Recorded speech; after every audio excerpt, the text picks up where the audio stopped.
মাজৰ চাপৰি কিনাপথাৰ যিটো আমাৰ ন্যাস সমিতি আমি সমষ্টি ৱাইজত ৰাষ্ট্ৰীয় শ্বহীদ নৰোত্তম দেউৰীৰ স্মৃতি ন্যাস সমিতি আৰু উদযাপন সমিতি হিচাপে আমাৰ যিটো কমিটি আমি গঠন কৰিলোঁ তেখেতসকলৰ সহযোগত আমি অহা 14 আগষ্ট তাৰিখে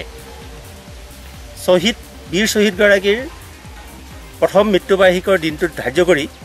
আমি ইতিমধ্যে আমাৰ বহুখিনি কাম আমাৰ আগবাঢ়ি গৈছে আৰু আমি অহা 14 তাৰিখলৈ যিটো প্ৰথম মৃত্যুবাৰ্ষিকৰ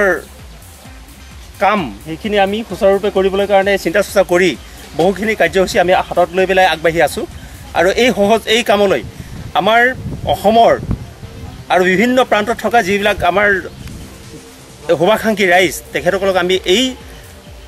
মিডিয়াৰ যোগেদি আহ্বান জনাইছোঁ তেখেতসকলে অহা 14 তাৰিখে আগষ্টৰ 14 তাৰিখে আহি আমাৰ লগত পূৰ্ণ সহযোগ কৰে যেন।